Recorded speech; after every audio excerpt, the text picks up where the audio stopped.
रोजे पे जाके फिर ना पीछे उनके रोजे पे जाके फिर बैठे अरे यूं यूं यूं यूं यूं यूं ही मोड़ मोड़ के देखता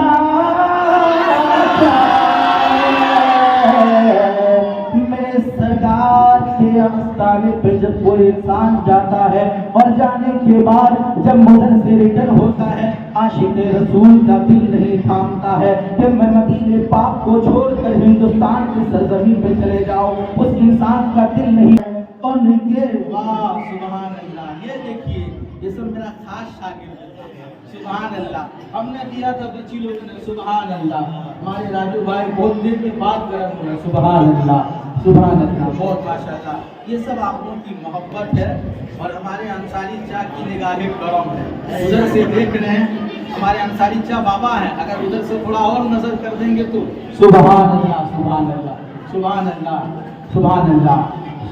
अज़ीज़ाने मिल्लत इस्लामिया, वक्त कम है, अब आपके सामने हमारे और आपके दरमियान मुझसे बहुत पुराने खतीब हैं। मुझको तो आप लोग 2.5 साल से जानते हैं, लेकिन आला हज़रत ईद मिलादुन नबी ज़मीने आसन बनी अल्लामा मौलाना ज़मीनुद्दीन साहब किबला तशरीफ ले जश्न ईद मिलादुन नबी सल्लल्लाहु ताला अलैहि वसल्लम आयोजन করা হয়েছে। এবারে আজ আপনারা যে ঈদ মিলাদুন নবী একটা জলসা সাজিয়েছেন দেখে বড় আনন্দ হলো। সর্বপ্রথমে যেমন আপনারা করছেন, সবার আগে আল্লাহ তাআলা করেছিলেন। সবার আগে কি করেছিল? যখন আপনার খলিফা আদম সাল্লামকে বানাবার ইচ্ছা করলেন, বুঝতে পারছেন তো? কেউ বানাবার না, বুঝলেন? ইচ্ছা করলেন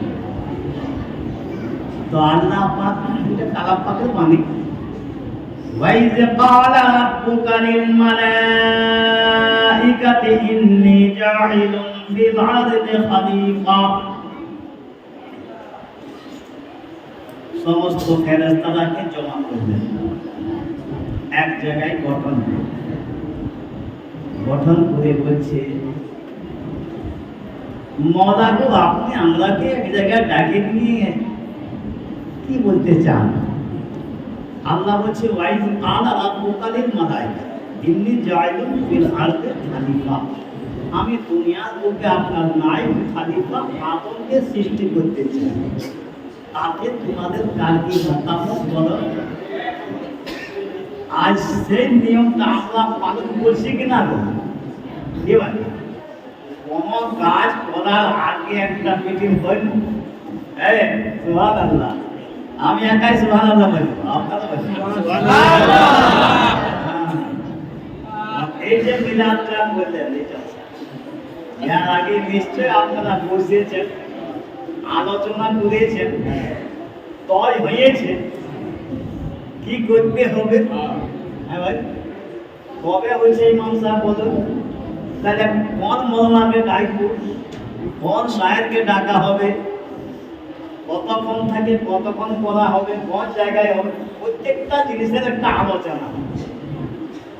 যখন মসজিদ নাই ছিল, গ্রামে যখন একটা হয়তো মাটির পথ ছিল, সেটা 2-4 লোক নামাজ পড়তেছিলেন, সেখানে একটা আলোচনা হয়েছে যে আমাদের গ্রামে একটা মসজিদ হওয়া উচিত। তো সবাই তো হঠাৎ করে নাই, আল্লাহ তাআলা ওয়ার মধ্যে 1000 লোকের মাঝে একটা নিজের খাস বান্দাকে আল্লাহ চুনে নেয় আর ওয়ার দিলের মধ্যে ওই জিনিসটা আল্লাহ পাক দাঁড়িয়ে দেয়। তখন সেই ব্যক্তি একজনকে, দুজনকে, তিনজনকে যাকে বাকে বলতে থাকে আমাদের গ্রামে এটা হলে ভালো হতো নাই। তো ওরা 3-4 জন, হ্যাঁ এটা খুব ভালো কথা। তখন আস্তে আস্তে 5 জন, 6 জন, 10 জন, 15 জন হয়ে বলে এক কাজ করে 16 আনা ডাকে। বাহ